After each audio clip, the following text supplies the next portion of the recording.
आज हम 49 question paper कर रहे हैं। पेज नंबर है 1016। पहला क्वेश्चन है, चरक के मत अनुसार पाद उभयंग उपयोगी है। चरक के अनुसार पाद उभयंग किस चीज़ में उपयोगी है? चक्षुष्य कर्म के लिए, लेखन कर्म के लिए, ब्रीहण कर्म के लिए या फिर ग्राही कर्म के लिए। तो किसके लिए है? चक्षुष्य कर्म के लिए। नाड़ी परीक्षा का सर्वप्रथम वर्णन किया गया चरक द्वारा, सुश्रुत द्वारा, षडंगर द्वारा या फिर योग रत्नाकर द्वारा। तो किसके द्वारा? षडंगर ने नाड़ी परीक्षा का वर्णन किया। अपर ओज की मात्रा कितनी होती है? अष्टबिंदु, 3 अंजलि, 1 अर्धांजलि या फिर अर्धांजलि। तो अपर ओज की मात्रा हमारी कितनी होती है? अर्ध अंजलि। अर्ध आधी अंजलि जो हमारी अपर ओज होता है। सुश्रुत के मत अनुसार संधि मर्म की संख्या है, जो हमारी संधि मर्म है वो सुश्रुत के अनुसार कितने होते हैं? 8, 11, 20 या फिर 41। तो कितने होते हैं? 20। संधि मर्म कितने हैं? 20। इसके बाद 24 तत्व पुरुष कहलाता है। 24 तत्वों वाला पुरुष क्या कहलाएगा? राशि पुरुष, पुरुष, धातु पुरुष या फिर हा पुरुष। तो कौन सा कहलाएगा? राशि पुरुष। जाति व आगति पर्याय हैं रोग के, निदान के, संप्राप्ति के हैं, लक्षण के। तो किसके हैं? संप्राप्ति के। निम्नलिखित में से कौन सा एक स्थूल और कृष्ण दोनों के लिए अनुकूल है? मुदक एवं मांस, मधु एवं घृत, वेश्वार और विलेशक, गोधूम और यव। मतलब जो स्थूल और विष दोनों खा सकते हैं, तो गोधूम और यव। रिवाइज करते हैं। चरक के मत अनुसार पादभ्यंग उपयोगी कौन? पादभ्यंग उपयोगी है चक्षुष्य कर्म के लिए। नाड़ी परीक्षा का सर्वप्रथम वर्णन किसके द्वारा किया गया? षडंगर द्वारा। अपर ओज की मात्रा कितनी थी? अपर ओज की मात्रा है हमारी अर्ध अंजलि है। अपर ओज ऐसे याद रखना कि अपर हमने कैसे लेना? अर्ध अंजलि। ठीक है। सुश्रुत के अनुसार संधि मर्म कितने थे? 20। 24 तत्व वाला पुरुष कहलाता है राशि पुरुष। जाति व आगति पर्याय है संप्राप्ति के। निम्नलिखित में से कौन एक स्थूल और कृष्ण दोनों के लिए अनुकूल है? गोधूम और यव। आगे देखते हैं। निम्नलिखित औषधि में से कौन सी एक क्षीर शूल को दूर करने के लिए पर्याप्त प्रभावशाली है? मुचकुंद, गोरक्ष, कतक या फिर सुदर्शन। तो कौन? मुचकुंद। लवंग का वीर्य है उष्ण, शीतोष्ण, शीत या फिर लघु। तो क्या है हमारे? लवंग का वीर्य है हमारा शीत। निम्नलिखित रस समूह में से कौन सा एक पित्त शामक है? कषाय, तिक्त मधुर, तिक्त मधुर कटु, मधुर कटु लवण या फिर कटु अम्ल और कषाय। तो इसमें क्या आएगा? यही तो पता ही होता है, कषाय, तिक्त और मधुर होता है। मोचरस गोंद होती है। मोचरस की गोंद मतलब ये गोंद जो है वो कहाँ से मिलती है? शाल की, सरल की, शालमली की या विजय साल की। तो किसकी होती है? शालमली की। म्यूक्यूना प्लूराइटिस लैटिन नेम है। म्यूक्यूना प्लूराइटिस किसका है? करंज का, अर्जुन का, कप्पी कच्छू का या फिर मुंडी का। तो किसका है ये? कप्पी कच्छू का, म्यूक्यूना प्लूराइटिस। ठीक है, बहुत प्योर है हमारा कप्पी कच्छू। तगर चरक के निम्नलिखित महाकषाय समूहों में के किस एक से संबंधित है? तगर मतलब किस में आता है?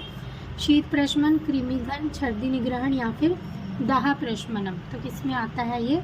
शीत प्रशमनम महाकषाय में। इसके बाद विपाक को कहते हैं कर्मनिष्ठा, निपात, अधिवास, निपात व अधिवास। तो क्या कहते हैं हम?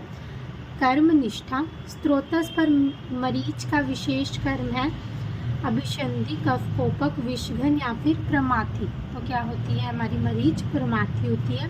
तीर्ण पंचमूल में होते हैं गोक्षुर, नल, दर्भ, पुनर्नवा, कांडेक्षु, कुश, काश, नल, दर्भ, कांडेक्षु, कास, बिल्व, गोक्षुर, दर्भ और कुश, नल, कांडेक्षु, पुनर्नवा, बिल्व और कास। तो क्या आएगा इसमें हमारा? सेकंड ऑप्शन, कुश, काश, नल, दर्भ और कांडेक्षु। रिवाइज करते हैं। निम्नलिखित औषधियों में से कौन एक शिराशूल दूर करने के लिए पर्याप्त है? मुचकुंद। लवंग का वीर्य क्या है? शीत। निम्नलिखित में से रस समूह में से कौन सा एक पित्त शामक है? कषाय, तिक्त और मधुर। मोचरस गोंद होती है शालमली की। म्यूक्यूना प्लूराइटिस लैटिन नेम है कप्पी कच्छू का। तगर चरक के निम्नलिखित महाकषाय समूहों के किस एक से संबंधित है? शीत प्रशमनम। विपाक को कहते हैं कर्मनिष्ठा। स्त्रोतस पर मरीच का विशेष कर्म है प्रमाथि। तृण पंचमूल कौन से होते हैं? कुश, काश, नल, दर्भ और कांडेक्षु। आगे देखते हैं।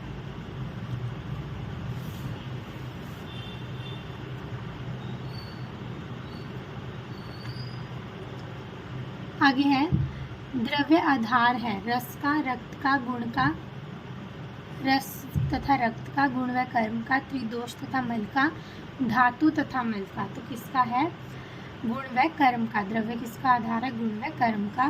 उसके बाद है गंध मार्जार वीर्य होता है, गंध मार्जार वीर्य होता है। सिवेट मार्जार का वीर्य, कस्तूरी हिरण का वीर्य, नर कस्तूरी हिरण के त्वगसीय ग्रंथि का स्राव, मादा सीवेट मार्जार की ग्रंथि का स्राव। तो क्या होता है ये? सीवेट मार्जार का वीर्य होता है। लांगनी के स्थान में मिलावट के रूप में निम्नलिखित में से कौन प्रयुक्त होता है? कुष्ठ, वत्सना, मधुक या फिर निर्गुंडी। तो कौन यूज होता है हमारा? कुष्ठ।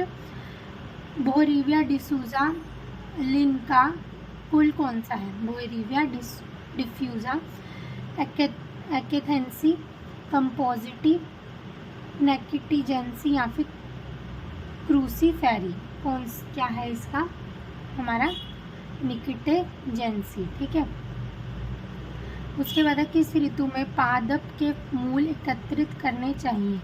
वर्षा वसंत, ग्रीष्म शिशिर, वर्षा हेमंत या फिर वसंत और हेमंत। तो किस में करना चाहिए? ग्रीष्म और शिशिर में पादप के मूल हमें इकट्ठे करने चाहिए। वह औषध जो पचने से पहले ही समस्त शरीर में व्याप्त हो जाए कहलाती है वैवाही, सूक्ष्म विकासी या फिर प्रमाथी। तो क्या कहलाती है? वैवाही। वे पादप जो बिना फूल आए फल देते हैं उन्हें क्या कहते हैं? वनस्पति, औषधि, वनस्पति या फिर विरुल। तो क्या कहते हैं? वनस्पति। ठीक है। बिना फूल की पत्ती क्या देता है? फल दे देता है। उसके बाद है अहिफेन का शोधन किया जाता है भृंगराज स्वरस द्वारा, शीर द्वारा, नींब पत्र द्वारा या फिर आर्द्रक स्वरस द्वारा। तो अहिफेन का हम किससे करते हैं? आर्द्रक स्वरस द्वारा। रिवाइज करते हैं। द्रव्य आधार है गुण व कर्म की। गंध मार्जार का वीर्य होता है, सीवेट मार्जार का वीर्य। लांगली के स्थान में मिलावट के रूप में निम्नलिखित में से कौन प्रयुक्त होता है? कुष्ठ। बोरीविया डिफ्यूजा लिन का कुल कौन सा? निकिटिजेंसी। किस ऋतु में पादप के मूल एकत्रित करने चाहिए? मतलब मूल हमें किस ऋतु में एकत्रित करने चाहिए? ग्रीष्म और शिशिर में, क्योंकि यहाँ पे सारे पत्ते तो जड़ जाएंगे तो मूल ही मिलेगी।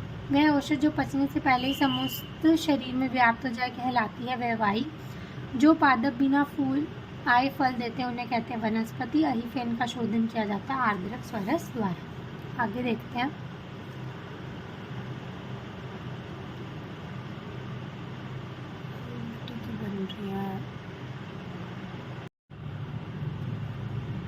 आगे देखते हैं। औषधि नाम को सूची दो औषधि गुणधर्म के साथ चरक के अग्रय प्रकरण के अनुसार सुमेलित कीजिए तथा सूचियों के नीचे दिए गए कूट की सहायता से सही उत्तर चुनिए। तो इसमें क्या है? देखो, रासना जो होता है वो क्या होता है? रासना जो होएगा इनमें से क्या है? विषघन, व्यवस्थापक, वाथर या फिर कृमिघन। तो हमारा रासना जो होता है वो क्या होता है? वाथर होता है। रासना वाथरा नाम। फिर है शिरीष। शिरीष क्या होता है? विषघना नाम। विडंग जो है वो कृमिघना नाम और आम्लकी व्यवस्थापना नाम। तो इनमें से देख लेते हैं कौन सा? रासना वाथर। तो फर्स्ट ए का सी। ठीक है, ए का सी इन दोनों में है। फिर शिरीष जो है वो विषघना नाम, सेकेंड का ए ना, यही वाला सही है। और विडंग जो है वो हमारा कृमिघना नाम हो गया और आम्लकी व्यवस्थापना नाम। उसके बाद है आगे, निम्न द्रव्यों में से कौन सा एक रसांजन का स्रोत है? रसांजन मतलब किससे मिलता है? कुमारी, शालमली, दारू हरिद्रा या फिर हरिद्रा। तो किससे मिलता है हमारा रसांजन? दारू हरिद्रा से। आसव अरिष्ट में धातकी का कौन सा अंग प्रयुक्त होता है? आसव अरिष्ट में हम जब धातकी लेते हैं तो उसका कौन सा अंग जो होता है वो प्रयुक्त होता है? मूल, कांड, फल या फिर पुष्प। तो क्या यूज होता है हमारा? पुष्प। धातकी के पुष्प यूज होते हैं। चतुर्बीज में शामिल है सरसप मूलक, मेथी का यवानी, मेथी का परपटक मूलक गर्जर, मेथी का चंद्रशूर, काला जाजी या फिर यवानी, काला जाजी, धान्यक मूल तथा सरसप। तो चतुर्बीज में कौन है? मेथी का, चंद्रशूर, काला जाजी और यवानी। उसके बाद है रस कर्पूर निर्मित किया जाता है केवल शोधित पारद द्वारा, गंधक अम्ल तथा शोधित पारद द्वारा, शोधित पारद या फिर सैंधव लवण द्वारा, शोधित पारद गंधक आम्ल और सैंधव लवण द्वारा। तो किसके द्वारा किया जाता है? शोधित पारद, गंधक आम्ल और सैंधव लवण द्वारा, तीनों के द्वारा हमारा रस कर्पूर बनेगा। ठीक है, तो रिवाइज करते हैं। तो हो गया रासना वाथरा नाम, शीरीष जो है वो हमारा विषघन नाम, विडंग कृमि घन नाम और आम्ल की वह स्थापना नाम। निम्न द्रव्यों में से एक रसांजन का स्रोत कौन है? दारू हरिद्रा। और आसवरिष्टों में धातकी का कौन सा अंग प्रयुक्त होता है? पुष्प। चतुर्बीज में शामिल है मेथी का, चंद्रशूर, काला जज और युवानी। रस कर्पूर निर्मित किया जाता है शोधित पारद, गंधक आम्ल और सैंधव लवण द्वारा। आगे देखते हैं।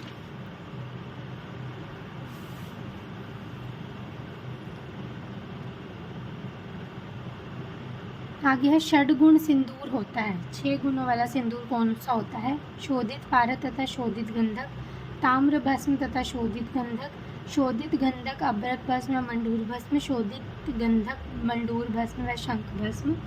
तो क्या होता है हमारा? शोधित पारद और शोधित गंधक। ठीक है, 2 पल मात्रा है स्वरस की, कल की, प्रमथ्या की या हिम की। तो किसकी है? प्रमथ्या की। जात रसम चिन्ह है किसका? आसावरिष्ट सिद्धि का, अवलेह सिद्धि का, स्नेह सिद्धि का या फिर फाणित सिद्धि का। तो किसका है ये? आसावरिष्ट सिद्धि का। जात रसम। मंड कल्पना निर्मित करने में जल और अन्न का अनुपात होता है 14:1, 8:1, 6:1, 4:1। तो मंड कल्पना बनाने के लिए हमें कितना चाहिए था? 14:1। उपयुक्त उपद्रव युक्त छर्दी की चिकित्सा में चुनिंदा औषध है मधु यष्टि चूर्ण, मयूर आदि घृत, मयूर पुच्छ भस्म या फिर मातुलिंग स्वरस। तो हम क्या यूज़ करते हैं? मयूर पुच्छ भस्म यूज़ करते हैं। पारद रसायन गुण प्राप्त करता है गंधक के भक्षण के उपरांत, अभ्रक और गंधक के भक्षण उपरांत, स्वर्ण और गंधक के भक्षण उपरांत, फिर स्वर्ण और अभ्रक के भक्षण के उपरांत। कब करता है? स्वर्ण और अभ्रक के भक्षण के उपरांत ये क्या हो जाता है? रसायन गुण वाला हो जाता है। उसके बाद पैतिक शोथ में उपनाह का अनुप्रयोग है।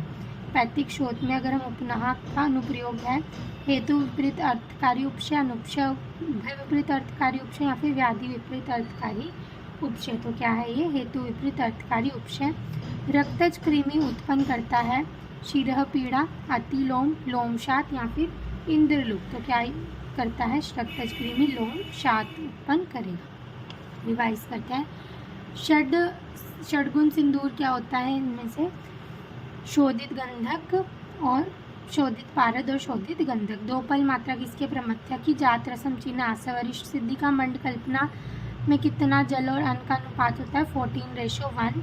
उपयुक्त उपद्रव युक्त छर्दी की चिकित्सा की औषधि क्या है? मयूर पिच भस्म। पारद रसायन गुण प्राप्त करता है स्वर्ण और अभ्रक के भक्षण के पश्चात। पैतिक शोध में उपनाह का उपयोग है। पैतिक शोध में उपनाह का उपयोग क्या है हमारा? हेतु विपरीत अर्थकारी उपशय। रक्तज कृमि उत्पन्न करता है लोमशात। आगे देखते हैं।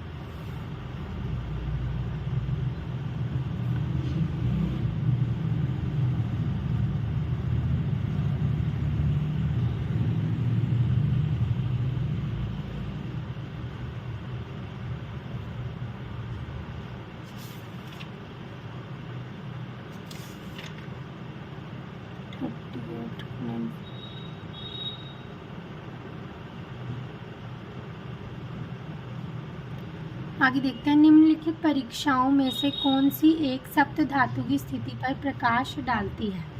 प्रमाणतः, सहननतः, सारतः या फिर सत्वतः। तो कौन प्रकाश डालती है? सारतः। औपसर्गिक रोग होते हैं, औपसर्गिक रोग फैलते हैं सूचिशीलत्व द्वारा, दीर्घ यात्रा द्वारा, संवेदनशीलता द्वारा या फिर गात्र संस्पर्श द्वारा। तो गात्र संस्पर्श द्वारा। निम्न वेगों में से किस एक को दबाना चाहिए? श्रम श्वास, छर्दी, साहस या फिर अश्रु। तो किसको दबाना चाहिए? इनको तो हमें नहीं दबाना चाहिए, तो साहस को हमें दबाना चाहिए। उसके बाद है उदर की आकोठन परीक्षा करते हुए, उदर की आकोठन परीक्षा करते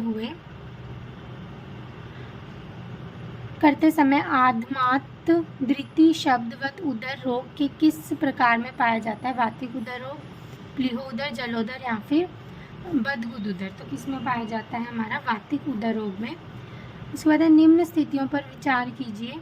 प्रमेह के पूर्व रूप की अनुपस्थिति, मूत्र में रक्त का आना, पीत वर्ग का मूत्र आना, कामला का कोई चिन्ह नहीं।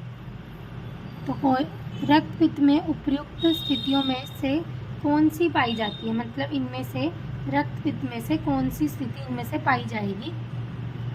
प्रमेह के पूर्व रूप की अनुपस्थिति, मूत्र में रक्त का आना, पीत वर्ग का मूत्र आना, कामला का कोई चिन्ह नहीं आना। रक्त पित्त और जो होता है ना इसमें वो हो जाती है कन्फ्यूज़न, तो इनमें से कौन सा ठीक है ये पूछ रहे हैं, तो कौन सा है, एक और दो दोनों ही सही है। ठीक है, रक्त पित्त में दोनों पाए जाएंगे, प्रमेह के पूर्व रूप की अनुपस्थिति और मूत्र में रक्त का आना। ठीक है, उसके बाद है मंडूक गति नाड़ी सूचक है वात दोष की, कफ दोष की, पित्त दोष की या फिर वात कफ दोष की। तो किसकी है मंडूक गति, हमारे पित्त दोष की। निम्न प्रमेहों में से कौन सा एक विरुद्ध उपक्रम के कारण याप्य है, कौन सा याप्य हो जाता है विरुद्ध उपक्रम के द्वारा, वातज, पित्तज, कफज या फिर इक्षु वालिका रस। तो कौन सा याप्य है हमारा, पित्तज वाला याप्य हो जाता है। उसके बाद आगे देखते हैं,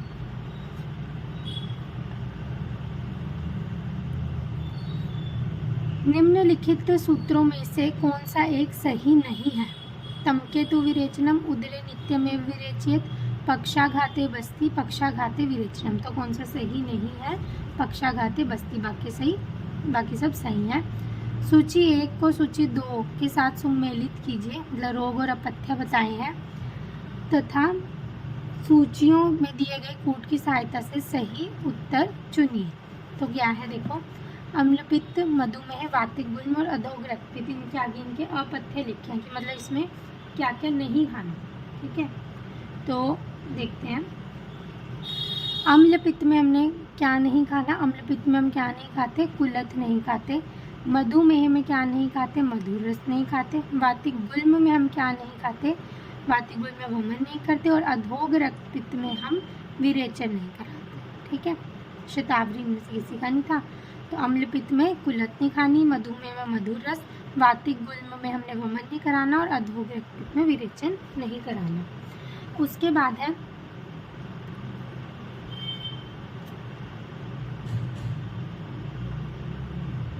निम्नलिखित कथनों पर विचार कीजिए। घी नवज्वर में प्रतिदिष्ट है, घी वातिक ज्वर के पूर्व रूप में देने का निर्देश है, घी जीर्ण ज्वर में देने का निर्देश है, घी ज्वर में कदापि नहीं देने का निर्देश है। अब इनमें से कौन सा सही है, तो कौन सा सही है, फर्स्ट, सेकंड और थर्ड तीनों ही सही है। फिर घी नवज्वर में नहीं देना, घी वातिक ज्वर के पूर्व रूप में देने का निर्देश है, घी जीर्ण ज्वर में देने का भी निर्देश है। ठीक है, उसके बाद है सुश्रुत के मत अनुसार विरेचन कर्म मास में एक बार कराना चाहिए। क्यों, कौन से रोग में, पक्षाघात में, कुष्ठ में, वात रक्त में या फिर आम वात में। किस में कराना चाहिए, कुष्ठ में। पालित्य मतलब समय पूर्व बालों का सफ़ेद होना निम्न प्रदोषज रोगों में से किसके अधीन है, रस, रक्त, मांस या मेद। तो किस में है, रस प्रदोषज विकारों में बालों का सफ़ेद होना। रिवाइज करते हैं, कौन सा सही नहीं था, पक्षाघाते बस्ती, अम्लपित्त में कुल्थी निषेध, मधुमेह में मधुर रस निषेध है, वातिक गुल में वमन और अधोग रक्तपित्त में विरेचन निषेध है। उसके बाद है निम्नलिखित कथनों पर विचार कीजिए। तो घी नवज्वर में प्रतिदिष्ट है, घी वातिक ज्वर के पूर्व रूप में देने का निर्देश है, घी जीर्ण ज्वर में देने का निर्देश है। सुश्रुत के मत अनुसार विरेचन कर मास में एक बार कराना चाहिए, कुष्ठ में। और पालित्य जो है वो निम्न प्रदोषित रोगों में से किसके अधीन है, तो रस के अधीन है। आगे देखते हैं,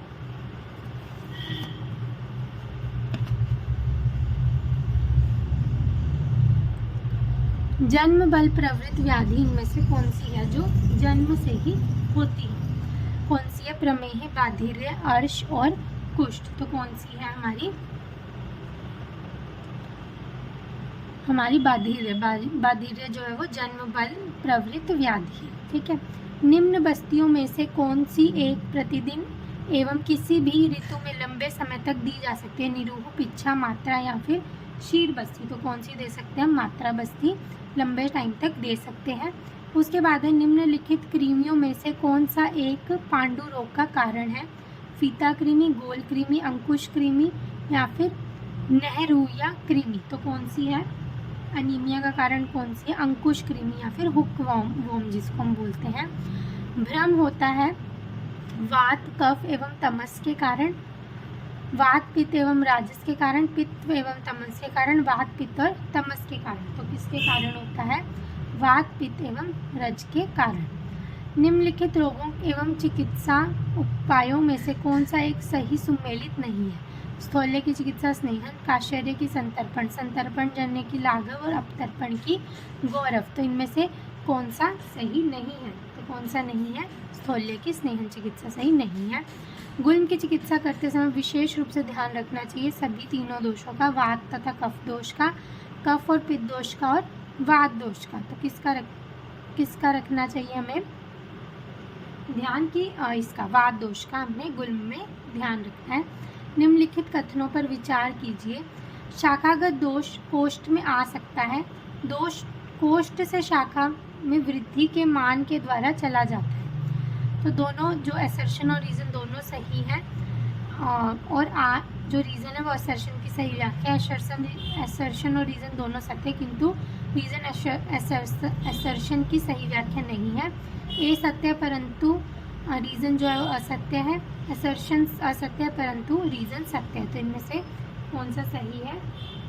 हमारा सी सही है कि जो है शाखागत दोष कोष्ठ में आ सकता है, लेकिन ये जो इन्होंने बताया कि दोष को कोष्ठ से शाखा में वृद्धि के मान के द्वारा चल जाते हैं, गलत। इसके बाद रिवाइज करते हैं। जनबल प्रवृत्ति व्याधि कौन सी थी? बाधिव्य। निम्न बस्तियों में से कौन सी एक बस्ती प्रतिदिन एवं किसी भी ऋतु में लंबे समय तक दी जा सकती है? मात्रा बस्ती। निम्नलिखित कृमियों में से कौन सा एक पांडु रोग का कारण है? हुकवॉर्म या फिर अंकुश कृमि। भ्रम होता है वात, पित्त और रज के कारण। निम्नलिखित रोगों में से कौन सा इसमें से सही नहीं है? स्थौल्य स्नेहन, ये सही नहीं है। गुल्म की चिकित्सा करते समय विशेष रूप से ध्यान रखना चाहिए वात दोष का। और इनमें से क्या सही है? शाखागत दोष कोष्ठ में आ सकता है। ठीक है, आगे देखते हैं।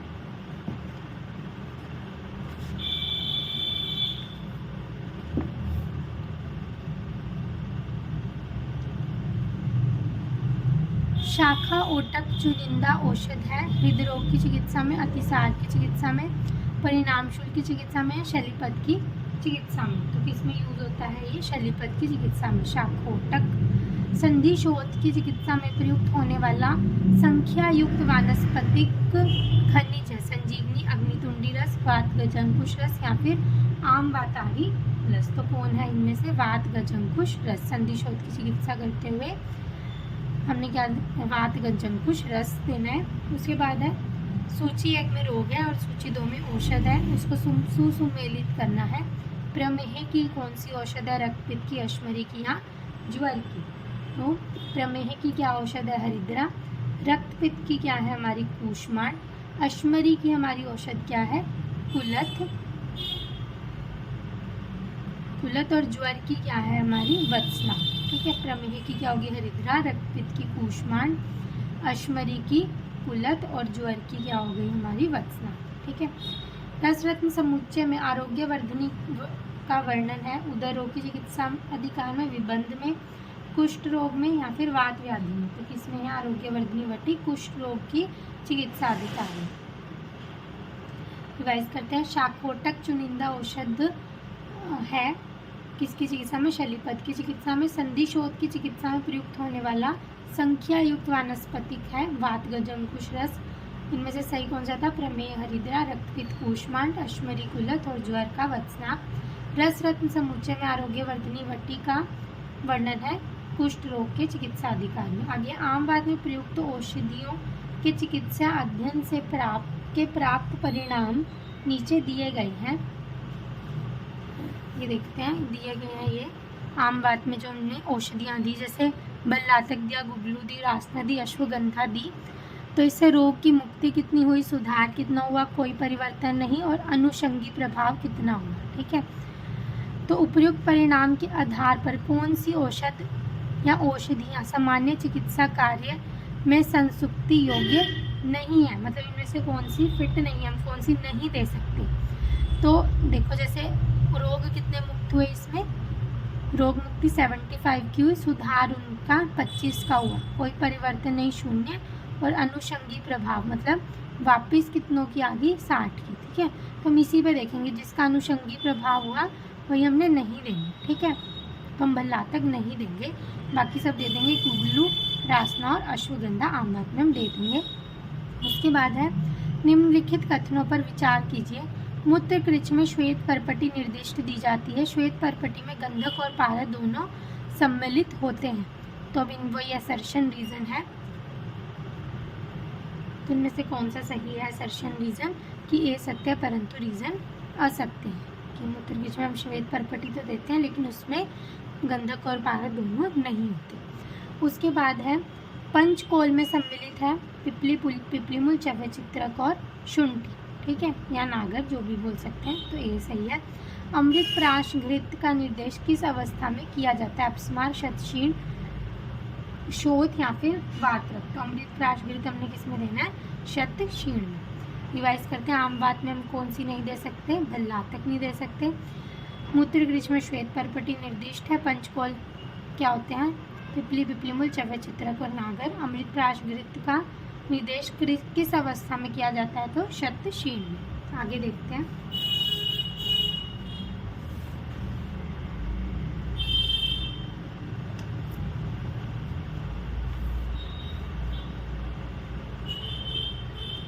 आगे है बस्ती कर्म के प्रयोगार्थ निम्न कथनों पर विचार कीजिए।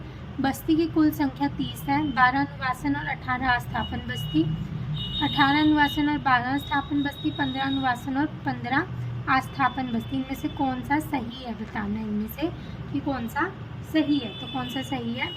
1 और 3 दोनों सही है। बस्ती कुल संख्या 30 है और इसमें 18 अनुवासन और 12 आस्थापन बस्ती आती है। सुश्रुत के अनुसार द्वादश प्रासृत की बस्ती में स्नेह मिलाया जाता है। 1 प्रसृत, 2 प्रसृत, 3 प्रसृत या फिर 4 प्रसृत। तो कितना स्नेह मिलाया जाता है? 3 प्रसृत। निम्नलिखित में से कौन सा एक युग्म सही सुमेलित नहीं है? औषध का चूर्ण, मतलब इनमें से कौन सा नहीं है? औषध का चूर्ण आद्मा नस्य होता है, औषध का वाष्प अपीडक नस्य है, किसी द्रव्य की बूंदे स्नेह नस्य और औषध में तेल की बूंदे अपीड़न नस्य। तो कौन सा सही नहीं है? औषध का चूर्ण आद्मापन नस्य, ठीक है। कौन सा एक सही है? तो सही है, बाकी सारे हमारे गलत है, ठीक है। उसके बाद है सम्यक विरेचन में निम्नलिखित में से कौन सा एक समुच्चय उत्सर्जन के अनुक्रम में होगा?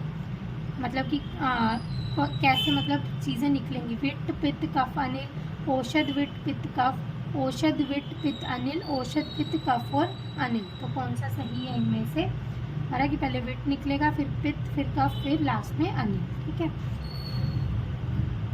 उसके बाद निम्नलिखित कथनों पर विचार कीजिए। स्नेह द्रव्यों में गोघृत को सबसे अच्छा समझा जाता है। गोघृत त्रिदोष शामक है, वही असर्शन रीजन है ये भी। तो ये असर्शन रीजन दोनों सही है और इसका रीजन भी सही है असर्शन।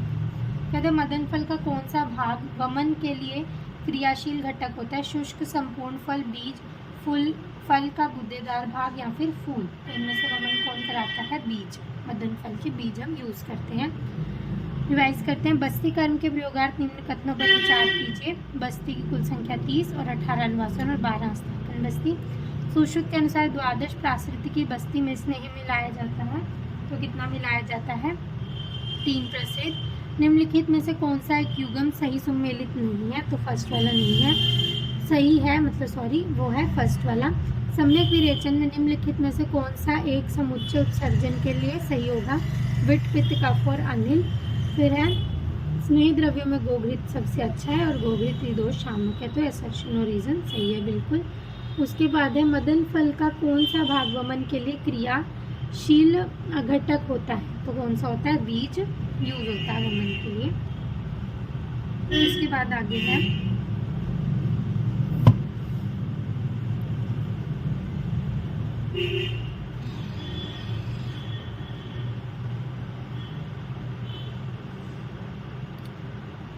महाभूत को सूची 2, मतलब महाभूत और सूची 2 में क्या नेत्र में अवस्थान के साथ सुमेलित कीजिए और सूचियों के नीचे दिए हुए कूट का प्रयोग करते हुए सही उत्तर चुनिए।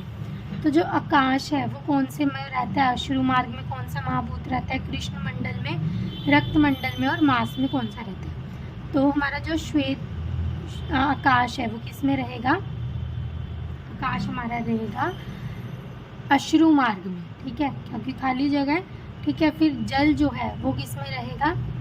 श्वेत मंडल में, श्वेत मंडल में जल रहेगा। और जो हमारी भूमि है मतलब पृथ्वी है वो किस में रहेगी? मांस में। और जो हमारी वायु है वो किस में रहेगा? वात किस में रहेगी? हमारी कृष्ण मंडल में, ठीक है। आकाश अश्रु मार्ग में, जल जो है वो श्वेत मंडल में, भूमि जो है वो हमारी रहेगी मांस में, और जो हमारी वायु है वो कृष्ण मंडल में, ठीक है। उसके बाद है गंभारिका। गंभारिका में निम्नलिखित में से कौन सा दोष सम्मिलित होता है? गंभीरिका रोग में कौन सा दोष सम्मिलित होता है?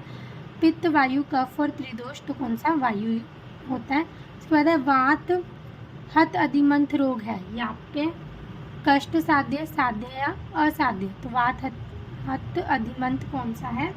हमारा असाध्य रोग है। कान में कर्णगूत का संचय उत्पन्न करता है स्थायी बधिरता, तंत्रिकीय बधिरता, जन्मजात बधिरता या फिर अस्थायी बधिरता। तो क्या करता है वो? अस्थायी बधिरता कर देगा। कर्णगूत या ईयरवैक्स अस्थायी बधिरता कर देगा। उसके बाद है आगे फिर से मैच है, विकृति और लक्षण एवं चिन्ह के साथ सुमेलित करना है। रोहे जैसे अग्र, कक्ष, पूयता, आदिमंत और नेत्र विचलन प्रवृत्ति। तो रोहे इसमें से कौन सा सही है देखते हैं हम। इनमें से सी वाला सही है। एक मिनट देखते हैं। ए का फिफ्थ है इसमें, ए का फिफ्थ कि मतलब रोहे से क्या होगा?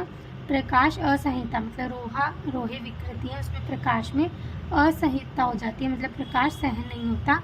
अग्र कक्ष पूयता, मतलब जो आगे वाली उसमें पस भर जाएगा, ठीक है, वो किस में होएगा? अग्र कक्ष में पुए का संचरण है, तो नाम जैसा ही है।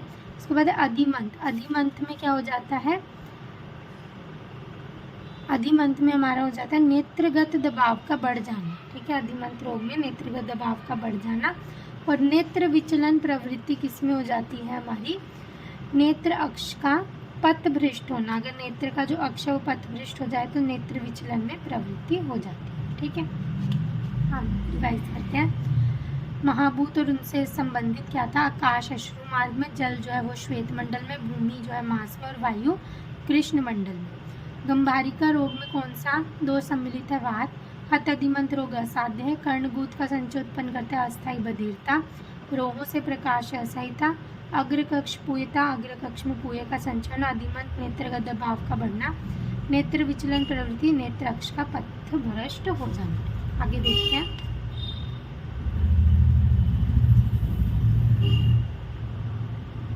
आगे है लांगलक छेदन कर्म किया जाता है शंभु का व्रत भगंदर में, रक्तज अर्श में, अर्श भगंदर में, शतपोनक भगंदर में। तो किस में किया जाता है? शतपोनक भगंदर में। निम्नलिखित विधियों पर विचार कीजिए। जलोका, तुम्बी, श्रृंग रक्त विस्रावण के लिए प्रयोग किया जाता है। किसका प्रयोग किया जाता है? हमारा तीनों का ही प्रयोग किया जाता है, जलोका, तुम्बी और श्रृंग का।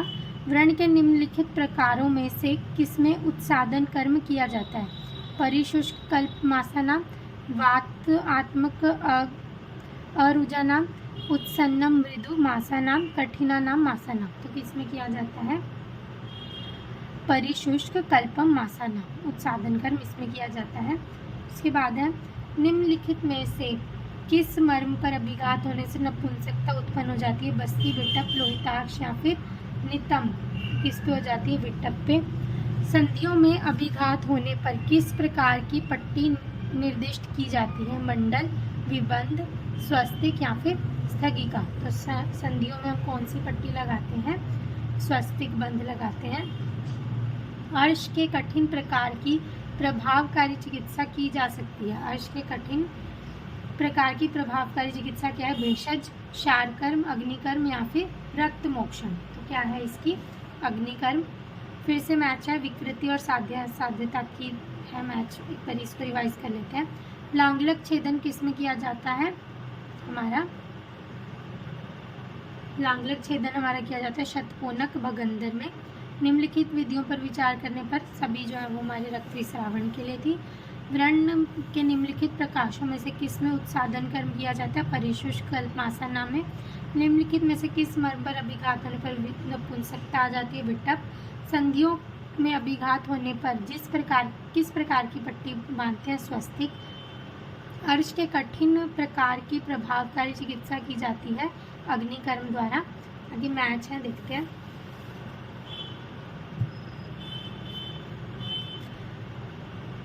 दंतशूल। दंतशूल क्या है? साध्य है, कष्ट साध्य, असाध्य, प्रत्याख्य है, क्या है देखते हैं। तो हमारा दंतशूल क्या होता है? साध्य होता है, ठीक है। उसके बाद है श्याव दंतक। श्याव दंतक जो होता है वो हमारा असाध्य होता है। दंत कपालिका। दंत कपालिका जो है हमारी कष्ट साध्य होती है, ठीक है। और हमारा दुष्ट पीनस जो है वो याप्य होता है, ठीक है। उसके बाद है BAL। BAL प्रतिकारक है, जो बाल जिसको हम बोलते हैं, वो किसका एंटीडोट है? अफीम विषाक्तता का, संख्या की विषाक्तता का, फॉस्फोरस का, या फिर पोटेशियम साइनाइड की विषाक्तता का। तो किसका है ये? हमारा संख्या की विषाक्तता का। उसके बाद है चरक के अनुसार अत्यंत प्रभावशाली विषघन कौन सा है? स्वर्ण, वंग, शिरीष या फिर निम्न। तो कौन है? शिरीष। उसके बाद है वह प्रतिकारक जो भारतवर्ष में सामान्य प्रकार के विषैले सर्पदंश के लिए प्रयुक्त होता है? एंटीविनम, एंटी कोल्यूब्रिडी सीरम, एंटीवाइप्रिडिन सीरम, या फिर पॉलीवैलेंट सर्पविष विरोधी। पॉलीवैलेंट सर्पविष विरोधी। तो इनमें से कौन सा यूज होता है इंडिया में? तो कौन सा यूज होता है? पॉलीवैलेंट सर्पविष विरोधी। उसके बाद है सीसा विषाक्तता का विशिष्ट लक्षण कौन सा है? मसूड़ों में पर नीली रेखा, ज्वर, अतिसार, या फिर संधियों में पीड़ा। तो क्या है? मसूड़ों पर नीली रेखाएं आ जाना, ठीक है। कंटिका अस्थि भंग प्रायः देखा जाता है डूबने पर, गला घोटने पर, फांसी लगाने पर, या फिर दम घुटने पर। तो किस में देखा जाता है? गला घोटने पर, कंटिका अस्थि भंग।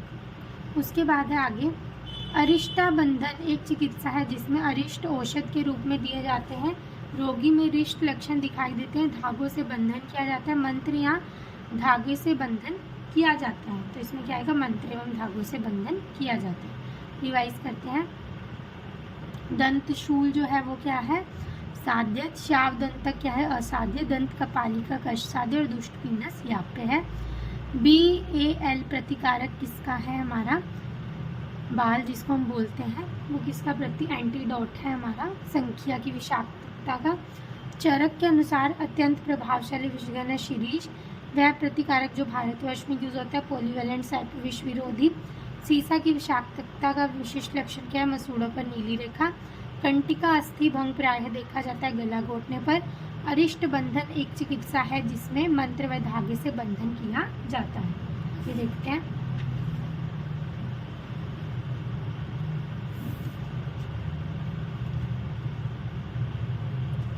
निम्नलिखित में से कौन एक मन की विशेषता है? चेतन क्रियावृत, अचेतन क्रियावत, अचेतन अक्रियावत, या फिर चेतन अक्रियावत। कौन सी है? तो अचेतन और क्रियावत, ठीक है। उसके बाद है महाकल्याणक घृत लाभकारी है ज्वर में, उन्माद में, पांडु में, या फिर अर्श में। तो किसमें उपयोगी है ये? उन्माद में। उन्माद रोग की लाक्षणिक विशेषता है।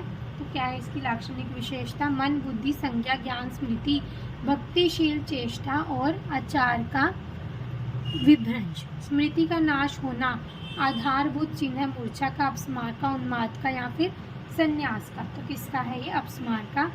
मांस, सूप, कंद तथा फलों को देने का विधान उस प्रसूता स्त्री के लिए है जो अनुपदेश में रहने वाली हो, जंगल देश में, साधारण देश में, विदेश में रहने वाली हो। तो किसको हमने मांस, सूप, कंद और फल देने हैं? किसको देने हमने? जो विदेश में रहने वाली है। मूढ़ गर्भ में गर्भ के भंजक शल्य कर्म के लिए निम्नलिखित में से कौन सा समुच्चय का प्रयोग किया जाता है? तो किसका प्रयोग किया जाता है? अंगुली शस्त्र, मंडलाग्र और शंकु का। सुश्रुत के अनुसार गर्भ अवस्था के 7वें महीने में पथ्य है। षष्टिकोदन, शीरसर्पी, गोक्षुर, सिद्धघृत, पृथक पढ़ने आदि घृत। तो कौन है पृथक पढ़ने आदि घृत? सुश्रुत ने 7वें मास में उसको बोला है। ठीक है, उसके बाद है आगे, निम्नलिखित में से कौन सा एक सम्मिश्रण मौखिक गर्भ निरोधक के रूप में वर्णित है? पिपली विडंग निम, पिपली टंकण जपा, तालीश और गैरिक का चूर्ण, पिपली और गैरिक का चूर्ण। तो कौन है गर्भ निरोधक? पिपली, टंकण और जपा। सुश्रुत के द्वारा वर्णित निम्नलिखित गतिविधियों का विचार कीजिए। एक शक्ति आभुग्न तथा दूसरे के द्वारा उदय, आभुग्न शिर और दोनों भुजाएं, हस्त पैर तथा शिरोदय, सिर का अवरोध, एक पाद योनि में और दूसरा पायु में। उपयुक्त में से कौन सी गति को विषकंभ कहते हैं? तो विषकंभ इनमें से कौन सी गति को हम कहेंगे? तो किसको कहेंगे हम? सेकंड और फिफ्थ वाली को, आभुग्न शिर और दोनों भुजाएं और एक पाद योनि में और दूसरा पायु में। ठीक है, क्रीमेज योनि व्यापद को जाना जाता है अतिचरणा के रूप में, प्राक्चरणा के रूप में, अचरणा के रूप में या फिर विप्लुप्ता के रूप में। तो इसमें अचरणा के रूप में। उसके बाद है रक्तज प्रदर की चिकित्सा में निम्नलिखित में से कौन सा एक अत्यधिक उपयोगी है? पुनर्नवा मंडूर, नवायास लोह, पुष्यानुग चूर्ण या फिर स्फटिका भस्म। तो कौन सा सबसे ज्यादा अच्छा है? पुष्यानुग चूर्ण। परीक्षा करने पर योनि में निकुंज व लकुंज की भांति आकृति पाई जाती है जो वर्ण में रक्त या पूये की तरह होती है। लक्षण प्रदर्शित करते हैं कि रोगी योनि अर्श से ग्रस्त है, योनि भ्रंश से, अंडिनी से या फिर योनि कंद से। तो किससे ग्रस्त है वो? योनि कंद से ग्रस्त है। इसके बाद है निम्नलिखित योनि रोगों में से किसको अनुपक्रम कहते हैं? वामिनी, कर्णिनी, संसरणी या फिर शंडी। तो किसको बोलते हैं? शंडी को। रस कर्पूर प्रयुक्त होता है योनि रोग की चिकित्सा में, फिरंग की चिकित्सा में, योनि कंद की चिकित्सा में या फिर आर्तव दोष की चिकित्सा में। तो किसमें यूज होता है वो? फिरंग की चिकित्सा में रस कर्पूर। रिवाइज करते हैं, निम्नलिखित में से कौन सा एक सम्मिश्रण मौखिक गर्भ निरोधक के रूप में यूज होता है? पिपली, टंकण और जपा। सुश्रुत के द्वारा वर्णित निम्नलिखित गतिविधियों पर विचार कीजिए, इनमें से कौन सी थी सही? विषकंभ किसको कहेंगे? आभुग्न सिर और दोनों भुजाएं और एक पाद योनि में और दूसरा पायु में। क्रीमेज योनि व्यापद को जाना जाता है अचरणा के रूप में। रक्तज प्रदर की चिकित्सा में निम्नलिखित में से कौन सा एक अत्यधिक उपयोगी है? पुष्यानुग चूर्ण। परीक्षा करने पर योनि में निकुंज व लकुंज की भांति आकृति पाई जाती है, तो योनि कंद। निम्नलिखित योनि रोगों में से किसको अनुपक्रम कहते हैं? तो किसको कहते हैं? शंडी को। रस कर्पूर प्रयुक्त होता है फिरंग की चिकित्सा में। आगे देखते हैं,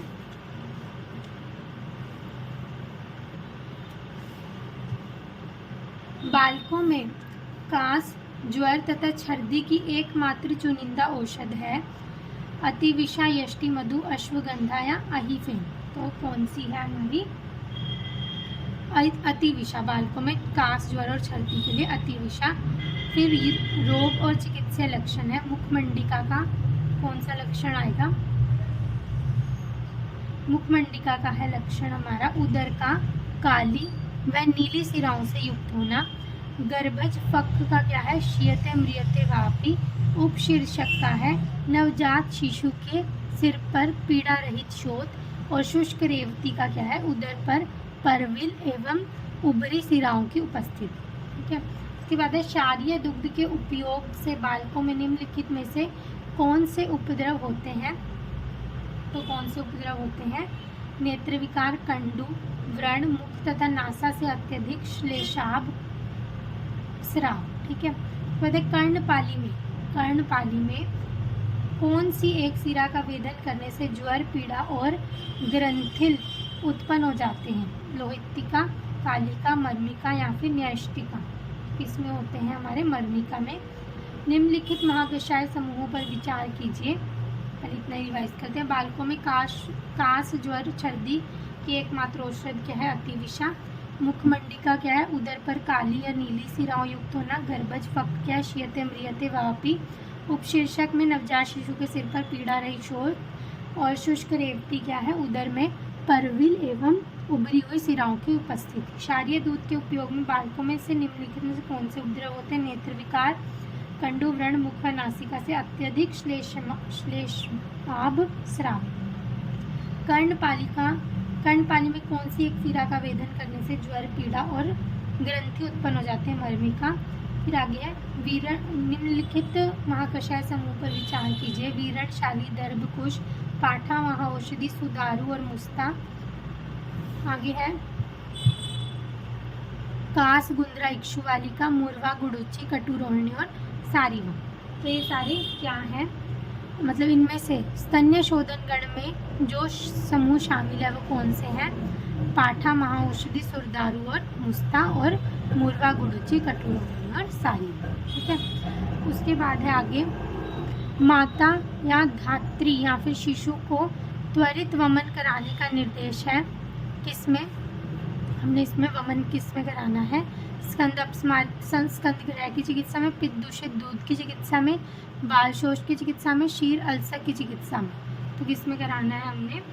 शीर अल्सर की चिकित्सा में। एक शिशु लाल फफोले के साथ गुदा प्रदेश के चारों ओर खुजली और दर्द की शिकायत के साथ आता है तो सर्वाधिक संभावित निदान कौन सा है? उत्फुल्लिका, परिकीर्तिका, अहिपूतना या फिर शकुनी ग्रह। तो कौन है? अहिपूतना। उसके बाद है प्रथम प्रसव स्त्री के प्रसव की द्वितीय अवस्था में सामान्यतः समय लगता है 3 घंटे, 1 से 2 घंटे, आधा से 1 घंटा, 15 मिनट से आधा घंटा। तो कितना लगता है हमारा? 1 से 2 घंटा। सुश्रुत के अनुसार रसायन सेवन के लिए आदर्श आयु क्या है? यौवने वयसी, पूर्व वयसी, मध्य व हानि वयसी या फिर वृद्धावस्था। तो क्या है हमारी? पूर्व वयसी, मध्य व। ठीक है। उसके बाद है नूतन अनुसंधानों के आधार पर निम्नलिखित में से कौन सी एक रसायन औषधि स्रोतों शुद्धि के लिए प्रयुक्त होती है? आत्मगुप्ता, विष्तिंदु, गुगलू या फिर शतावरी। तो क्या यूज होती है? गुगलू। निम्नलिखित में से कौन सी ऋतु में वर्धमान भल्लातक रसायन का सेवन श्रेयस्कर है? हमने कौन सी ऋतु में करना है इसका सेवन? वसंत ऋतु में। निम्नलिखित में से कौन सी एक स्वस्थस्य ओजस्कर चिकित्सा रसायन वृक्ष, रसायन वाजीकरण और स्वस्थ ऋतु? तो कौन है? रसायन और वाजीकरण। ठीक है। रिवाइज करते हैं। निम्नलिखित महाकषाय समूह पर विचार करके पाठा, महाऔषधि, सुरदारू, मुस्ता, मुरवा, गुडुचि, कटुरोहिणी और सारिवा क्या स्तन्य शोधन गण में है। उसके बाद है माता या धात्री या शिशु को त्वरित वमन कराने का निर्देश है शीर अल्सर की चिकित्सा में। शिशु लाल फफोलों के साथ गुदा प्रदेश के चारों ओर खुजली और दर्द की शिकायत के साथ आता है तो सर्वाधिक संभावित निदान क्या है? अहिपूतना। प्रथम प्रसव स्त्री के प्रसव की द्वितीय अवस्था में सामान्यतः कितना समय लगता है? 1 से 2 घंटे। सुश्रुत के अनुसार रसायन सेवन के लिए आदर्श आयु क्या? पूर्व वयसी, मध्य व। नूतन अनुसंधानों के आधार पर निम्नलिखित में से कौन सी एक रसायन औषध स्रोतों शुद्धि के लिए प्रयुक्त होती है? तो कौन सी होती है हमारी? गुगलू। निम्नलिखित में से कौन सी ऋतु में वर्धमान भल्लातक रसायन का सेवन श्रेयस्कर है? वसंत में। निम्नलिखित में से कौन सी एक स्वस्थ से ओजस्कर चिकित्सा है? रसायन और वाजीकरण। आगे देखते हैं। निम्नलिखित में से कौन सा एक रसायन के प्रकार के रूप में वर्गीकृत है? मेध्य, काम्य, ओजस्कर या फिर अजासिज। तो कौन है हमारा? ओजस्कर। निम्नलिखित में से कौन सी अवस्था में लशुन रसायन प्रतिदिष्ट है? शुद्धवात, पित्त अनुबंधवात, कफ अनुबंधवात या फिर गुल। तो कौन है हमारा? पित्त अनुबंधवात। वृश्य गुड़िका या फिर अपत्यकर घृत चरक के किस वाजीकरण पाद में वर्णित है? माशपर्ण, वृत्तीय, पुमानजात, बलादिकम, आसिक्त शीर्य या फिर संयोग शर मूल्य। तो क्या आएगा इसमें? पुमानजात, बलादिकम। कर्म तथा द्रव्य के निम्नलिखित युग्मों में से कौन सा एक सुमेलित नहीं है? इनमें से कौन सा सही नहीं है? तो कौन सा सही नहीं है? फर्स्ट नहीं सही, तो बाकी देख लेते हैं हम। शुक्ल स्तंभक जाति फल है, शुक्र जनन, बल्लातक फल, मज्जा और प्रहर्षण स्त्री करती है। निम्नलिखित में से कौन सा एक पारिभाषित शब्द वाजीकरण से संबंधित नहीं है? अपत्यकर, स्तंभन, ग्राही, शुक्र, रेचन। तो कौन नहीं है? ग्राही। रिवाइज करते हैं। निम्नलिखित में से कौन सा एक रसायन के प्रकार के रूप में वर्गीकृत है? तो कौन सा है हमारा? ओजस्कर। निम्नलिखित में से वर्गीकृत नहीं है तो मेध्य, काम्य और ये तो है, ओजस्कर नहीं है। निम्नलिखित में से कौन सी अवस्था में लशुन रसायन दिष्ट है तो कौन से में है? पित्त अनुबंध वात में। वृश्य गुटिका या अपत्यगर्भित चरक के किस वाजीकरण पाद में वर्णित है? तो किस में वर्णित है हमारा? पुमांजात बलादिकम। कर्म तथा द्रव्य के निम्नलिखित युग्मों में से कौन सा एक सुसम्मिलित नहीं है? तो शुक्रल, हरित की शुक्रल नहीं होती। निम्नलिखित में से कौन सा एक परिभाषित शब्द वाजीकरण से सम्मिलित नहीं है? ग्राही। Thank you.